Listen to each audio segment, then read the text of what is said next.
talk about full animation versus limited animation. The style of animation practiced by Disney has been called full animation. This refers to the fact that the characters are being fully redrawn for each successive drawing exposed under the camera.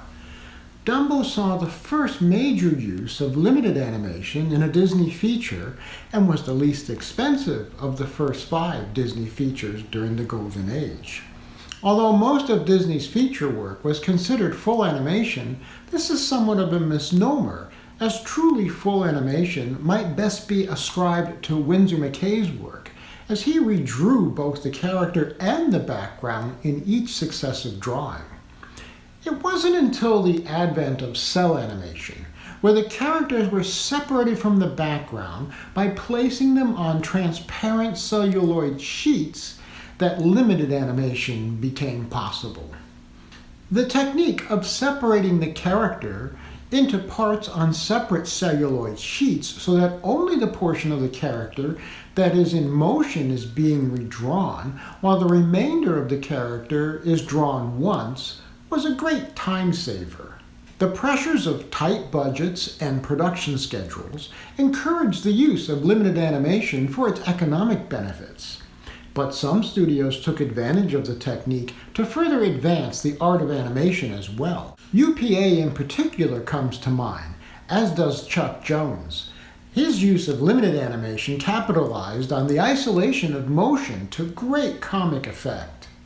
In the 1950s, when television arrived on the scene, full animation was simply too costly for the fledgling medium. It was limited animation that allowed cartoons to be viable for television production budgets and tight schedules. Hanna-Barbera led the way with the Flintstones, which also made animation history as the first primetime television cartoon. This was only made possible by employing limited animation and libraries of motion to keep the budget and deadlines in check.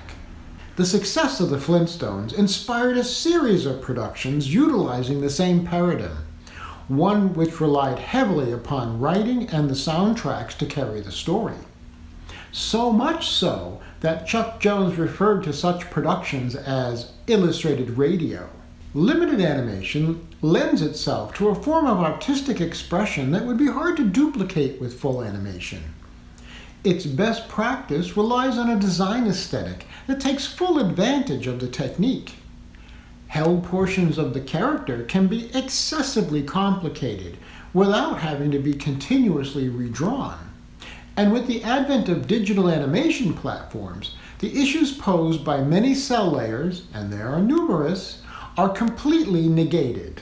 Furthermore, the ability to create libraries of motion for reuse can be fully exploited without ever having to worry about the degradation of painted cells by the ravages of time or manhandling by animation cameramen.